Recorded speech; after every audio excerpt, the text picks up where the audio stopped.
Ndagushimiye ndaguhimbaje Uwiteka Nyiringabo, ngushimiye neza n'ubuntu wagiriye umuntu wese wagwa icyubahiro. Ngushimiye rero ko wemeye ko turi muri uyu mwanya mwiza wo kwiga ijambo ryawe, reka ubane nanjye kandi ubane na buri wese uzumva aya magambo. Ni ukuri iyi ngingo y'uyu munsi mwami ifashe buri wese uzayumva mu izina rya Yesu, amen. Nongeye kubasuhuza mu izina rya Yesu kandi mbaha ikaze, tugiye gukomeza ibyigisho byacu. Turi ku cyigisho cya kane, tugeze ku ngingo yo kuwa kabiri, aho ejo twabonye ingingo yo kuwa mbere. Rero uyu munsi tugiye gukomeza ingingo yo kuwa kabiri. Icyigisho cya kane kiravuga ngo uburyo Imana iturokora. Noneho tugiye kureba ingingo yo kuwa kabiri ivuga ngo twari twarayobejwe n'ibyo kamere yacu yifuza. Twari twarayobeje n'ibyo kamere yacu yifuza. Ngo kandi natwe twese twahoze muri bo dukurikiza ibyo kamere yacu yifuza, tugakora ibyo kamere n'imitima byacu byishakira. Kandi ku bwa kavukire yacu twari abo kugirirwa umujinya nk'abandi bose. Aha ngaha ni amagambo aboneka mu Efeso igice cya 2 umurongo wa 3. Noneho aya magambo arasobanutse cyane, aho uko nta byiringiro twari dufite, twaje gucungurwa n'amaraso ya Yesu Kristo. Imana ishimwe cyane. Aha ngaha hari amagambo avuga ngo uretse ubutabazi bw'Imana gusa, imibereho y'umuntu ntitegekwa gusa n'imbaraga zituruka hanze ye, nk'uko bivugwa mu Efeso igice cya 2 umurongo wa 2, ahubwo inategekwa n'imbaraga zimurimo. Ibyo kamere yacu yifuza, tugakora ibyo kamere n'imitima byacu byishakira. Gereranya na Yakobo igice cya 1 umurongo wa 14. Ni amasomo batubwiye twagereranya. Aha ngaha rero tubonye ko kamere muntu ibasha gutegekwa n'imbaraga ndetse ituruka hanze yayo, ariyo mbaraga y'ibyo kamere irarikira cyangwa se ibituzengurutse dushobora kubyifuza rimwe na rimwe kugira noneho bikabasha kutuyobora. Rero baduhaye isomo riri mu Befeso igice cya 2 umurongo wa 3. Ngo niryo twasomye haruguru, batuye ngo tujyanye no mu Befeso igice cya 5 umurongo wa 6. Ubwo ryo twanarisubiramo kuko riragaragara hariya, aho rivuga ngo kandi natwe twese twahoze muri bo dukurikiza ibyo kamere yacu yifuza, tugakora ibyo kamere n'imitima byacu byishakira. Kandi ku bwa kavukire yacu twarabo kugirirwa umujinya nk'abandi bose. Aha rero tugiye kureba isomo riri mu Befeso igice cya 5 umurongo wa 6.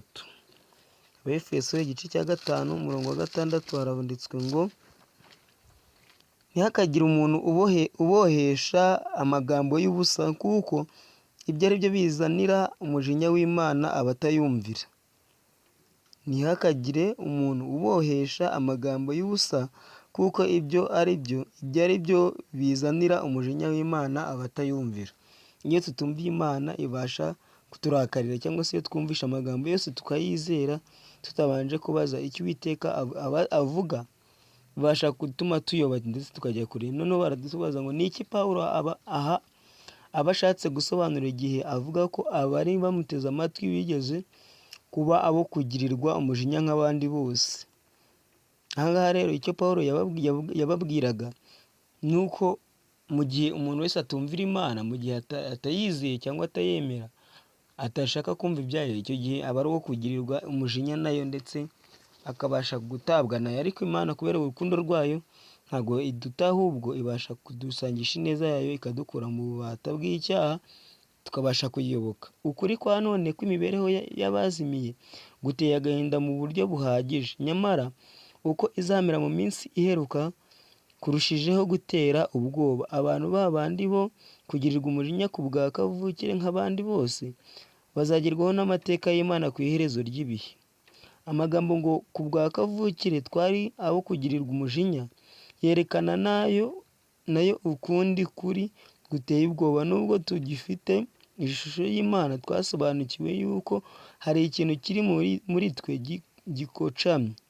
Kubaho imibereho ya gikristo icyo gihe ni kuzaba ari ugutsinda akamenyero kabi kamwe cyangwa tubiri, cyangwa kunesha ibicumuro n'ibyaha uko byaba bimeze kose bidukomereye muri iki gihe. Ntabwo turwana n'ibyaha, ahubwo turwana n'icyaha. ngo abantu bose bavuka babogamiye mu kwirimbura, mu myifatire yuzuye ibyaha no gukurikiza amategeko ya Satani, no kubogamira kuri kamere twavukanye y'icyaha. Abizera bahoze ari abo kugirirwa umujinya. Ni ingenzi ko twita ku buryo Pawulo akoresha impitagihe ngo ku bwa kavukire yacu twari abo kugirirwa umujinya.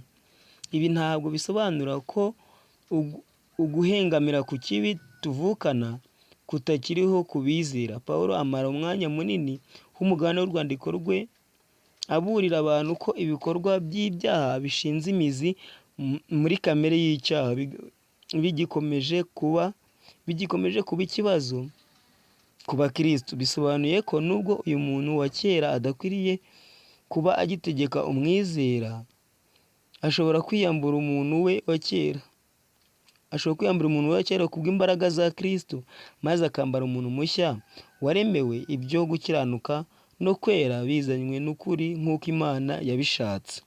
Aha ngaha ni iby'igiciro cyinshi. Tubonye ko ntabwo duhangana n'icyaha gusa, ahubwo ntabwo duhangana n'ibyaha, ahubwo duhangana n'icyaha. Ubwo bivuze ko kamere yacu, imiterere yacu irarikira icyaha cyangwa se yifuza icyaha buri munsi. Aha ngaha niyo mpamvu rero ngo ku bwa Kristo tubasha kubona imbaraga ndetse n'ubushobozi bwo gutsinda umuntu wa kamere, tukabasha kuba abana b'Imana.